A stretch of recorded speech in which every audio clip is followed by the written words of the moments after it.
Let's take a look at the Module 8 project election night. In this project, we start with a simple random sample of voters in a class election. This is basically an exit poll to sample the percent of votes for each candidate. We don't know the true count.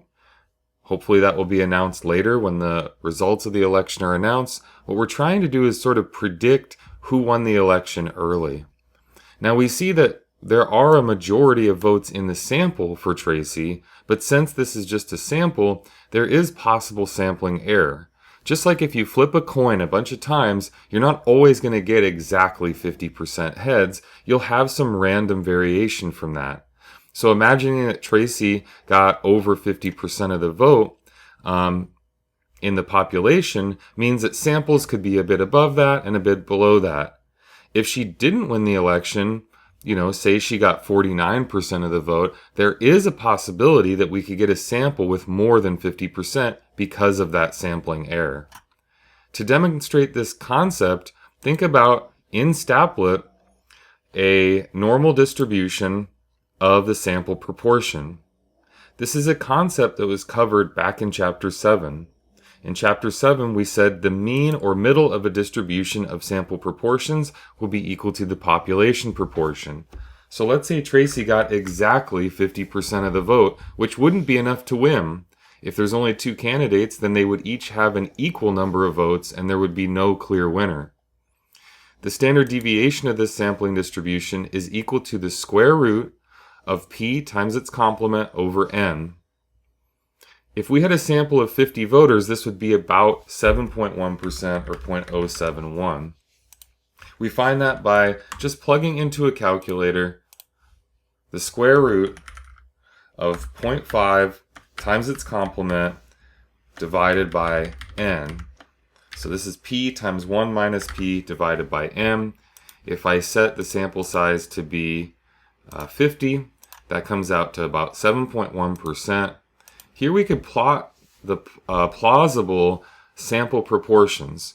So what we see is that there's a possibility to go up this middle part of the curve within two standard deviations. We can go up by as much as 14% in a sample, or we could go down by as much as about 14%. There's a lot of variation from sample to sample in that proportion or percent voting for Tracy. So bringing that back to the task at hand, we're trying to look at this sample and see if that margin of error, that plus or minus, creates a confidence interval that's still completely above 50%. So in the preparation process, you're just going to start by creating your document however you want to do that, and then determining these sample statistics. So we have 60 voters, and p hat is the proportion that voted for Tracy. That's 38 out of 60. Now I'm going to show you how to do that in Statlet. We don't actually use this bell curve. There's a much easier way to approach this. We go to one categorical variable single group and we type in the votes for each candidate. So in this case, Tracy earned 38 and Paul earned 22. I would recommend putting the winner first. When you click Begin Analysis, you'll be able to look at the bar graph. In this case, since I put them in descending order, this is a Pareto chart. I can look at my point estimate right here, 0.633, and then I have options to perform inference. That's where you're going to go. The interval is your confidence interval, and the z-test is the third step of the hypothesis test. But I'm going to complete this problem with a different data set so that you can repeat the steps with this data set and come up with the answers on your own. So just to let you know what we're looking at here, it's Chapter 8, confidence intervals, and we're looking at a population proportion, not a mean. So we don't really talk about mean and standard deviation, although these concepts do still apply. We can see that square root of p hat times 1 minus p hat over m is very similar to this. That will be our standard error or standard deviation of this distribution of potential proportions. And then we have the mean equal to p hat right in the middle. So what we end up wanting to do for our interval is add and subtract a margin of error based on the confidence level, based on what we think is the most likely sampling error within that confidence percent. So you can use that sampling distribution if you want, but there's a more direct route using the one categorical variable staplet. In the second demonstration, we're going on to a hypothesis test about proportion. And so this chapter takes you through kind of step by step. If you start at the beginning, we're doing a right-tailed test because we're talking about earning more than 50% of the vote.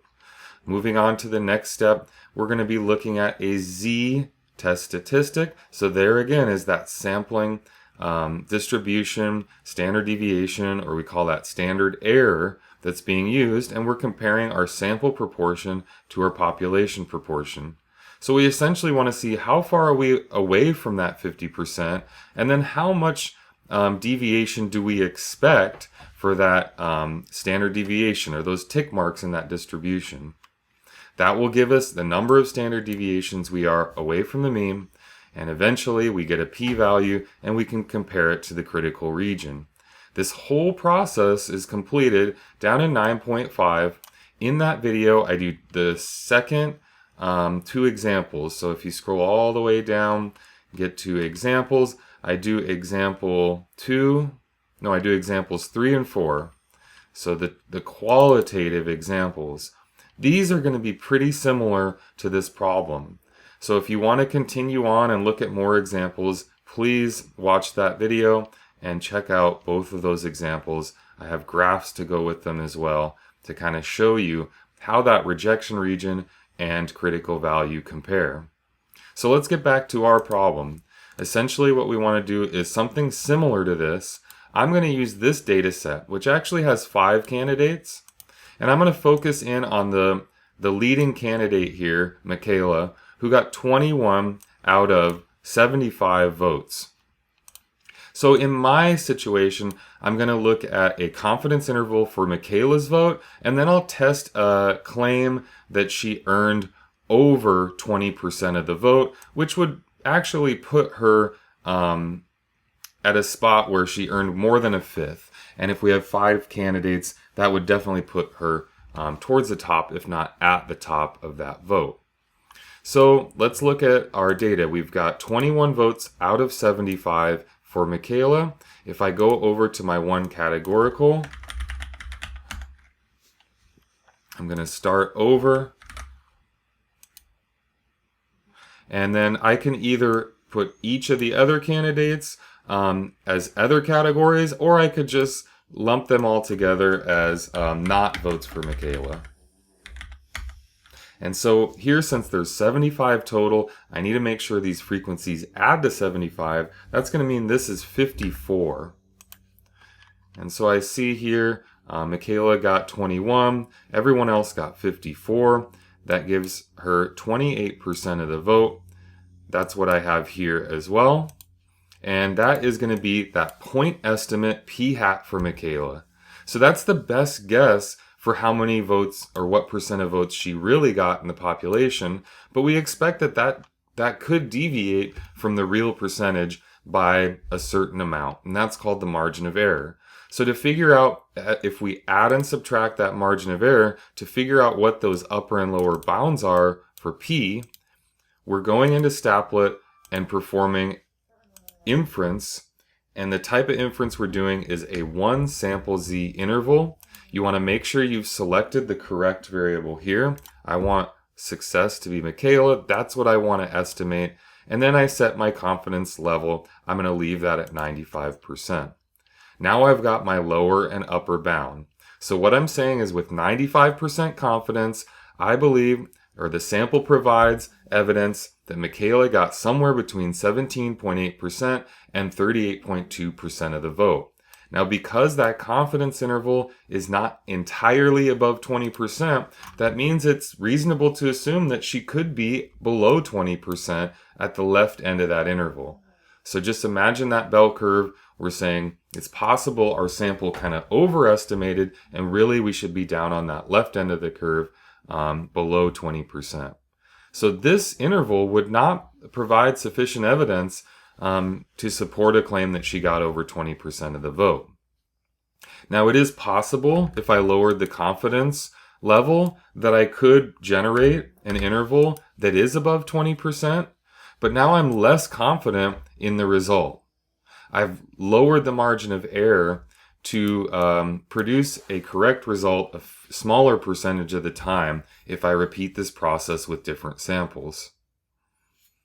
So that's the idea of constructing a confidence interval, and interpreting it just means reading it as that complete sentence.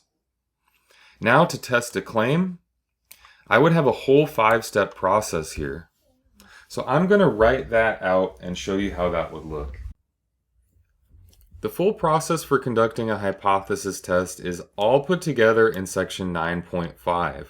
If you want to look at these individual steps separately with videos for each, look at the previous sections. First, you see a process for doing a hypothesis test about population mean. That would be for a quantitative variable, but what we're doing is a qualitative variable. These are observations. We're just looking at proportion of votes for a certain candidate. So we're going to have a setup for our null and alternative hypothesis with claims about P. We'll check the requirements of a Z distribution. We'll use Staplet to calculate a Z test statistic and a p-value. We'll make a decision, and then we'll write the final conclusion. So I started out by setting up my null and alternative hypothesis.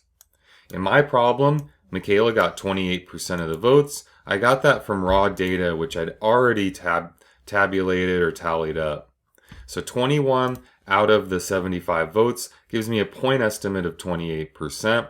I'm making a claim that overall she got over 20%. Step 2 is to check the requirements. The sample size should be no more than 5% of the population size.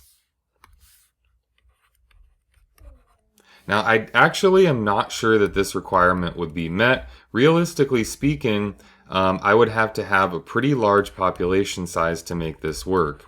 I can show you how to just quickly find that amount. All you'd have to do is use a little bit of algebra, divide each side by this 5%. 75 divided by 5% is actually 1,500. So if I flip this around, I'm saying the population would have to be at least 1,500, because 5% of 1,500 would be my 75. This is probably not met.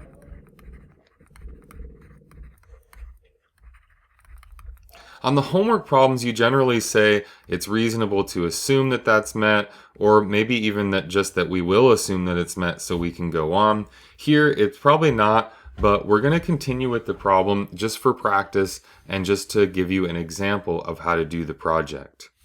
The second requirement is to check that the distribution is not too skewed.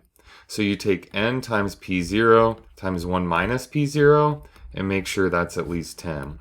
Here we have 75 times 0.5 times 0.5, and that is going to give me a value of 18.75, which is greater than 10. So we will meet that requirement. In step 3, we go to Staplet. We're looking at one categorical variable. And then we're going to go to the bottom under Perform Inference and do a one sample Z test. The output from that is going to be the Z and the p-value. Now sometimes this is called Z0. That's how I have it written in the notes for the test statistic. That's 1.732 and 0.042. Oftentimes we'll write the p-value with 4 decimal places. You can adjust the rounding below.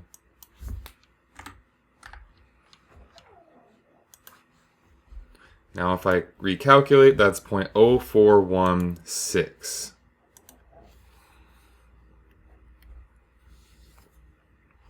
So going to step 4, all I need is that p-value. Now it is helpful to know the test statistic. What we're saying is that our sample is 1.732 standard deviations to the right of the mean.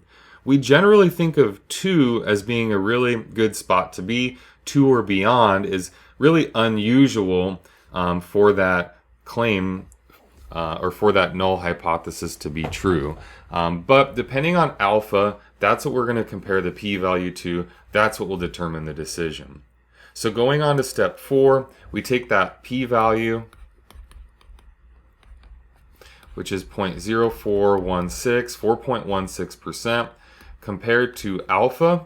Now just like your problem, I'm going to use 0.01. In this case, the p-value is bigger, and that will result in the decision to fail to reject the null hypothesis. Essentially what we have is a curve where the test statistic is not within the rejection region. So we could kind of draw a quick graph and sort of visualize what that looks like. If we shade 1% over here, and then our p-value is shading 4%, that means our test statistic landed somewhere over here, not in the rejection region. So this would be our z0. We'd have a area of 0.0416 to the right of that, not in the rejection region. So we fail to reject H0 for our decision. And going on to the conclusion at the bottom, if we fail to reject, we're in that bottom row, we've got a one-tailed test. We should have some kind of statement like this. The sample does not provide enough evidence or sufficient evidence. Then state the alpha and kind of state your claim over again.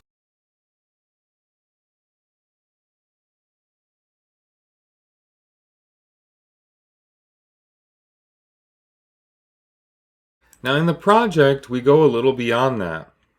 We talk about using the confidence interval to provide evidence that Tracy won.